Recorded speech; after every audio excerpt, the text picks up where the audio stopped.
All right, so today we're diving into something pretty wild, I think you'll agree. Yeah, The law of assumption. I'm excited. We're looking at, we've got excerpts here from a book called, what is it? The Law of Assumption, Shaking Reality Through Belief. That's the one. And yeah, it's a lot, let me tell you. It's a lot to unpack, It yeah. really makes you think about like how much of our experience is actually, Yeah. shaped by what we believe. Yeah, it's really about how, like, the core idea is that our assumptions, so the things that we just take to be true about the world, Right, right. actually have a really powerful influence on how our lives actually turn out, what we Yeah. actually experience. So it's not just like positive thinking, it's deeper than that. It is. It, Yeah, it's like, it's like the assumptions are like the foundation. yeah, they're the foundation. They're kind of like, the lens that we see the world through. That's a good way to put it. Um, if we're assuming that, like a really simple example, if we're assuming we're going to have a bad day, Oh, yeah. chances are something's going to happen that's going to make us feel like we're having a bad day Totally. because we're looking for it. Our mind is almost like seeking out evidence to confirm what we already believe. Right. And even if objectively maybe it wasn't that bad, Right. our mind kind of like Spins it. twists it to fit the narrative we already have. Exactly. Yeah. Wow. And so the book presents this, like you said, it's a lot to unpack. Yeah. But overall, it seems like it's presenting this as a good thing, right? It is. It is. As an empowering thing. Yeah, because if you can kind of get a handle on your assumptions Yeah. and start to, be more conscious about the ones that are maybe holding you back, Oh, interesting. and then replace them with more positive, empowering ones, Right. then you can start to actually shift your reality. So that's where things get really interesting, right? Yeah. Because the book talks about, techniques that you can use to actually, change your assumptions and therefore your reality. Exactly. And one that really stood out to me was this idea of living in the end, Oh, yeah. which I don't know, it sounds a bit It's a little woo-woo, a little out there. like mystical. Yeah. But when you actually break it down, it makes a lot of sense. Okay, break it down for me. Okay, so basically, it's about vividly imagining the outcome that you want, Or- as if it's already happened.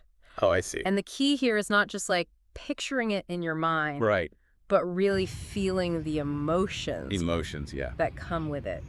Okay, so like, give me an example. Okay, so let's say you really want to get a promotion at work. Yeah, Instead of just kind of like, wishing for it, right. you would actually imagine yourself in that new role.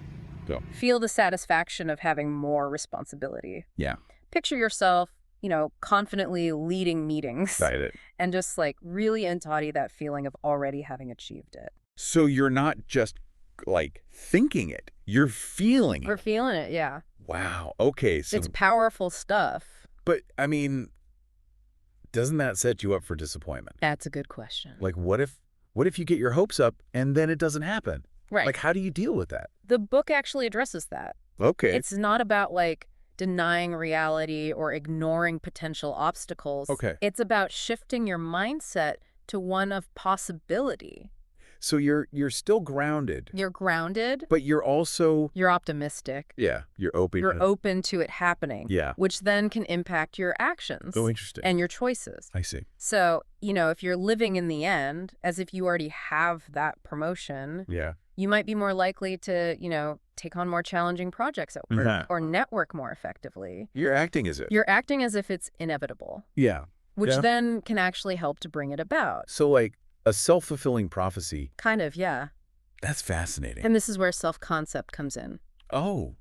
Oh, tell me about that. So the book really emphasizes that your self-image, Your self-image, right? like what you believe about yourself, Mm, your worthiness, your capabilities, that Yeah. plays a huge role in all of this. makes sense. So if you don't believe that you deserve success, Oh, right. if deep down you have this assumption that, good things don't happen to you, Yeah, that's going to hold you back. that's going to hold you back. Oh, Exactly. that's so interesting. So working on your self-concept is a really big part of this whole law of assumption thing.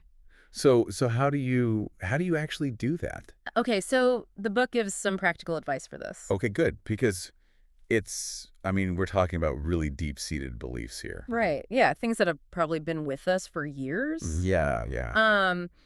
And it talks about the importance of repetition and persistence. Repetition, persistence, yeah. So it's not just a one-time thing. You can't just like affirm something once Right. and expect it to magically change your life. Got it. You need to consistently feed your mind with these new empowering assumptions. So like brainwashing yourself, but in a good way. Exactly. Yeah.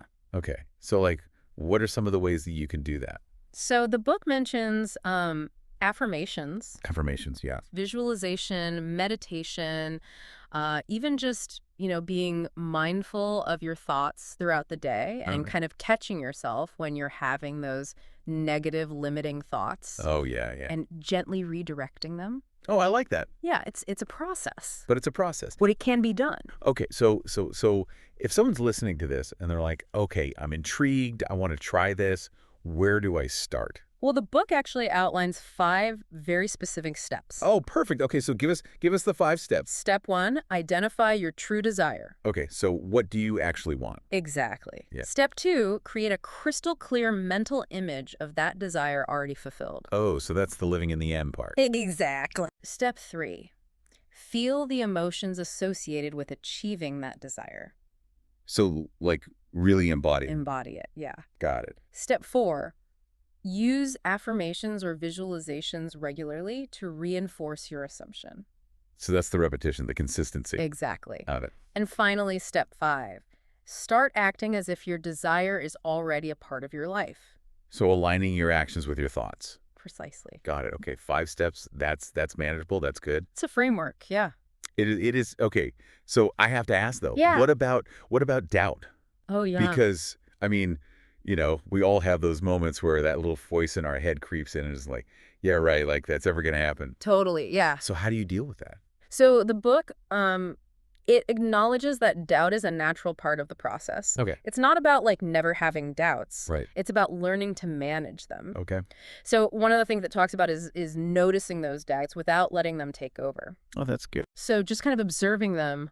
Oh, there's that doubt again. Yeah, yeah. And then gently guiding your mind back to the desired assumption. So redirecting. Redirecting, yeah. And another technique that it mentions is questioning the validity of those doubts. Oh, interesting. So, like, is this doubt based on facts? Oh, that's good. Or is it just an old limiting belief that I've been carrying around for years? Yeah, put it on trial. Put it on trial, I exactly. love that. I love that. Yeah, it's a good way to kind of like take the power away from those doubts. Absolutely. Absolutely. Okay. So Yeah. we've talked about a lot of, the positive aspects of the law of assumption. Mm-hmm. But I do want to address the elephant in the room, which is The critics. the critics. Yeah. Yeah, Because, this all sounds very optimistic. it does. And some people would say, maybe it's oversimplifying things Right. or even setting people up for disappointment. Yeah, and the book actually doesn't shy away from that. It acknowledges that, life is complex It is. and that simply believing in something doesn't guarantee that it's going to happen. Right. There are external factors at play. Mm-hmm. Things don't always go according to plan. Right. But the point is that our assumptions create a framework A framework. Yeah. through which we experience the world. I see. Okay. So even if we can't, magically manifest anything we want just by thinking about it, right. there's still value in recognizing the power of our beliefs. Right. Right. And choosing to focus on the ones that empower us. Rather than limit us. Exactly. I like that. I like that. And I think, even if you're listening to this and you're like, I don't know, I'm not sure if I buy into all of this. Sure. I think it's hard to deny that our thoughts do influence our feelings and our behavior. Absolutely. Right. And so to that end, Yeah. if our assumptions really do shape our reality, to some degree at least, At least to some degree. Yeah. then what are you currently assuming about yourself? Ooh, that's a good question. Right. Like what are the stories that you're telling yourself? Yeah. And how are those impacting your life right now? That's something to think about. It is. It is. So I'll leave you with that. I like it. Thanks for joining us on this deep dive into the law of assumption. It's been a pleasure. It has. It has. Really fascinating stuff. It is. It's mind-blowing. Yeah. Really makes you think. It does. It does. Thanks for having me. Of course. Thanks for being here. Anytime. All right. We'll see you next time. See you later. Bye.